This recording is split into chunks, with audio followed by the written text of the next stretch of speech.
ಇಲ್ಲಿ ಕೆಪಿಎಸ್ಸಿ ಎಡವಟ್ಟು ಮಾಡಿದೆ. ಒಂದು ಕೋಣೆಗೆ 24 ಅಭ್ಯರ್ಥಿಗಳಿಗೆ ಪರೀಕ್ಷೆಗೆ ಅವಕಾಶ. ರಾಯಚೂರು ಜಿಲ್ಲೆ ಸಿಂಧನೂರು ಪಟ್ಟಣದಲ್ಲಿ ಹೀಗಾಗಿ ಪ್ರತಿಭಟನೆ. 24 ಪತ್ರಿಕೆ ಬದಲು 12 ಪ್ರಶ್ನೆ ಪತ್ರಿಕೆಯನ್ನ ಮಾತ್ರ ಕಳಿಸಬೇಕು. ಪಿಡಿಒ ಸಾಮಾನ್ಯ ಪ್ರಶ್ನೆ ಪತ್ರಿಕೆ ಪರೀಕ್ಷೆಯಲ್ಲಾದಂತಹ ಅವಾಂತರ ಇದೆ. ಹೀಗಾಗಿ ಪಿಡಿಒ ಪರೀಕ್ಷೆ ಬಿಟ್ಟು 100 ಅಭ್ಯರ್ಥಿಗಳು ಪ್ರತಿಭಟಿಸಿದ್ದಾರೆ. ಸರ್ಕಾರಿ ಕಾಲೇಜು ಮುಂದಿನ ರಸ್ತೆ ಬಂದ್ ಮಾಡಿ ಪ್ರತಿಭಟನೆ ಮಾಡಿದ್ದಾರೆ. ಕುಷ್ಟಗಿ ಸಿಂಧನೂರು ರಸ್ತೆ ಬಂದ್ ಮಾಡಿ ಅಭ್ಯರ್ಥಿಗಳು ಆಕ್ರೋಶ ಹೊರಹಾಕಿದರು.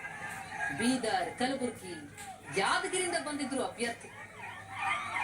ಒಂದು ಕೋಣೆಗೆ 24 ಅಭ್ಯರ್ಥಿಗಳಿಗೆ ಪರೀಕ್ಷೆಗೆ ಅವಕಾಶ ಕೊಟ್ಟಿದ್ದಾರೆ. ಆದರೆ 24 ಪ್ರಶ್ನೆ ಪತ್ರಿಕೆ ಬಂದು 12 ಪತ್ರಿಕೆ ಮಾತ್ರ ಕಳಿಸಿದೆ ಕೆಪಿಎಸ್ಸಿ. ಹೀಗಾಗಿ ವಿದ್ಯಾರ್ಥಿಗಳಿಂದ ಪ್ರತಿಭಟನೆ. ಅಭ್ಯರ್ಥಿಗಳು ಪ್ರತಿಭಟಿಸಿದ್ದಾರೆ. ಸರ್ಕಾರಿ ಕಾಲೇಜು ಮುಂದಿನ ರಸ್ತೆಯನ್ನು ಬಂದ್ ಮಾಡಿ ಕೆಪಿಎಸ್ಸಿ ವಿರುದ್ಧ ಆಕ್ರೋಶ ಹಾಕಿದ್ದಾರೆ.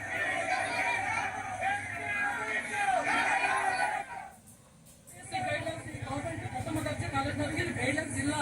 10 ಜನಕ್ಕೆ ಕ್ವಶನ್ ಪೇಪರ್ ಕೊಟ್ಟಿದ್ದಾರೆ, 10 ಜನಕ್ಕೆ ಆನ್ಸರ್ ಶೀಟ್ ಕೊಟ್ಟಿದ್ದಾರೆ, 10 ಜನ ಆರ್ಡರ್ ಕೊಟ್ಟಿದ್ದಾರೆ. ಸುಮಾರು 40 ಬ್ಲಾಕ್ ಇದಾವೆ. 40 ಬ್ಲಾಕ್ ಅಲ್ಲಿ 1 ಬ್ಲಾಕ್ ಇದೆ. ಒಂದೇ ಕ್ವಶನ್ ಪೇಪರ್ ಮಾತ್ರ ಕೊಟ್ಟಿದ್ದಾರೆ. 12 ಮಾತ್ರ ಕೊಟ್ಟಿದ್ದಾರೆ.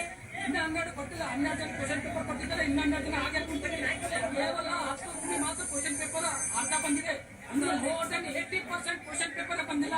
ಅವ್ರಿಗೆ ಕೇಳಿದ್ರೆ ಏನಂತಾರೆ, ನಾವು ತರ್ತೀವಿ, ವೆರಿಫೈ ಮಾಡ್ತೀವಿ ಅಂತ ಹೇಳ್ತಾರೆ. ಮತ್ತೆ ತಹಸೀಲ್ದಾರ್ ಬಂದು ನಮ್ಗೆ ಆವಾಜ್ ಆಗ್ತಿದ್ದಾರೆ. ಆಮೇಲೆ ಅವ್ರು ನಮ್ಗೆ ಸಪೋರ್ಟ್ ಮಾಡ್ತಲ್ಲ, ವೆರಿಫೈ ಮಾಡ್ತೀವಿ, ಬನ್ನಿ ಕೂತ್ಕೊಳ್ಳಿ ಅಂತ ಹೇಳ್ತಾರೆ. ಏನ್ ಮಾಡ್ತಾರೆ? ಟೈಮ್ ಹೇಳ್ತದೆ 10:45.